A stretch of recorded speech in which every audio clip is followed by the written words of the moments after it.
Yo, what up? It's your man Nelly, and you on Real Talk and what? Alright, what's going on with the first single, Just a Dream? What influenced that song? I mean, basically, I just was going into it when I heard the beat.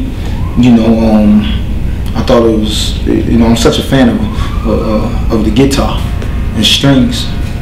So when I heard the beat, I was, you know, it kind of threw me there. But I also knew that the song had to be something that was relatable on all levels, so to speak. And I mean, what's more relatable on all levels than when you talk about relationships and things of that nature?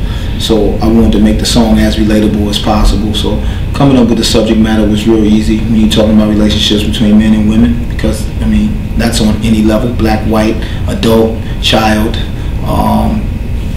country, barriers, wherever. You know, so I thought that would be a hot topic, and you know, kind of led into the song a little bit. I got to playing around with it, coming up with my ideas and things of that nature, and then also working with my man Rico Love. You know, once we started putting our heads together, we came up with something that we thought was incredible. So what do you think about the reception the public was giving it so far? Yeah, the reception has been unbelievable. I mean, you know what I'm saying? So, I mean, you think about getting a chance to basically debut on the 100 at number 12. I think that might have been my highest debut ever. I'm trying to think. Debut, that is, not end result. I mean, you know, I've been fortunate enough to get to the number 1 spot a few times.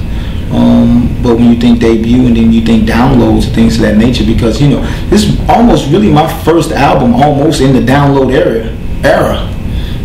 You know, over the past 2, 3, 4 years. You know, because all my previous albums were kind of when the download was just really coming in and to things of that nature. So, you know, we already go with the single. They've downloaded over 500,000 copies. We have yet to release the video. We've only been on for like 3 weeks, so it's been cool. So was it expected? Like, did you expect this to be your first single, or you expected this to be I mean, you know, you don't know until you finish the album what it is that you want to do. You know, I think when I did the song, I definitely knew that it would be a single for me, definitely.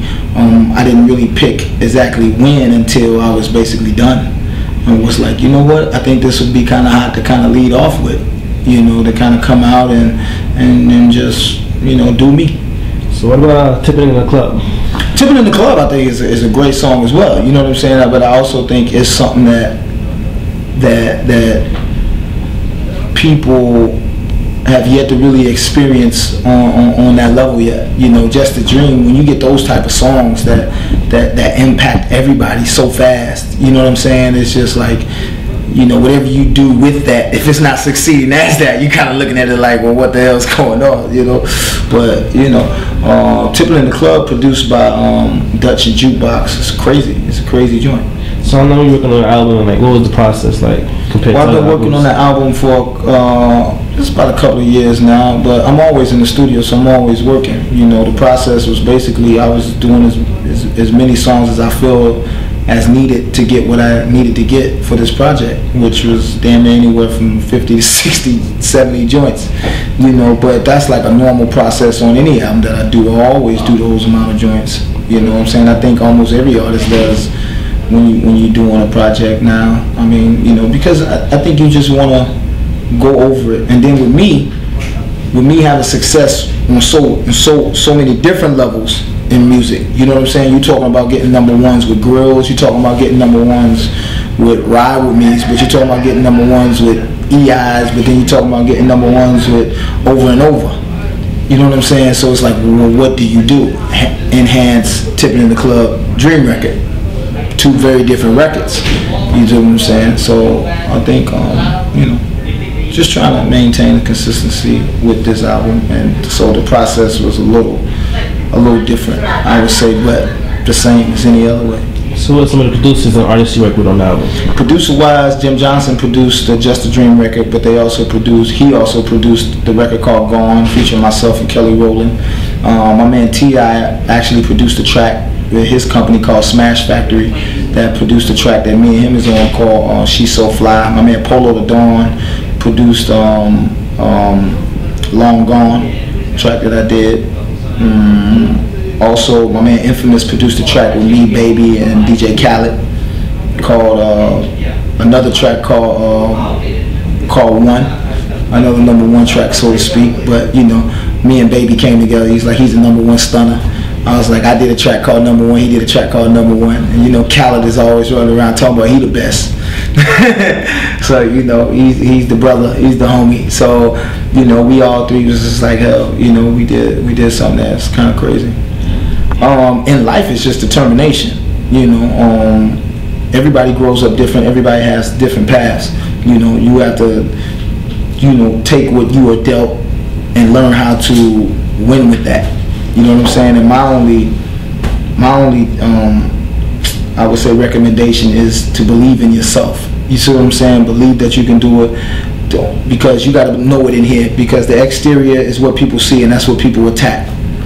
You see what I'm saying? The interior is what you know and what people don't see, and that's what keeps you going anyway, because what's in here is what keeps you alive. What's out here is only what they see, because all this can be fucked up and you can still be living. You see what I'm saying? So you got to make sure that you determine in here, and it'll work itself out. So I see you in the cover of Men's Health. What is your workout routine like?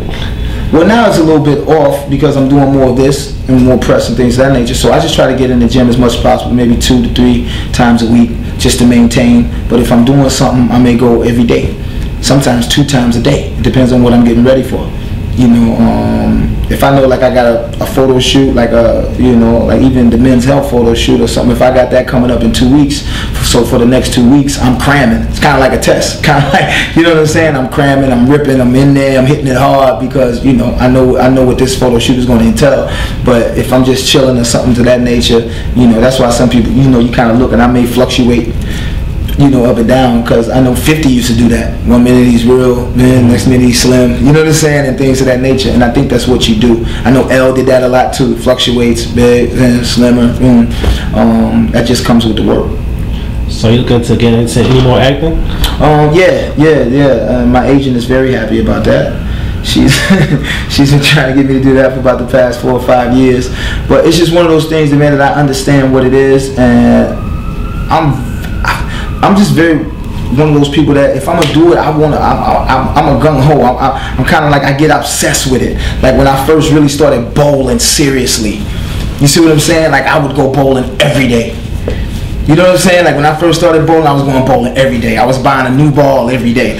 You know what I'm saying? I'm listening to what people telling me. You should have this ball. Okay, get that ball. You should have this ball. Okay, get that ball. You know what I'm saying? It's just like one of those obsessions for me. And you know, so I know once I get into acting, that's going to be something that I'm going to want to attack full-fledged.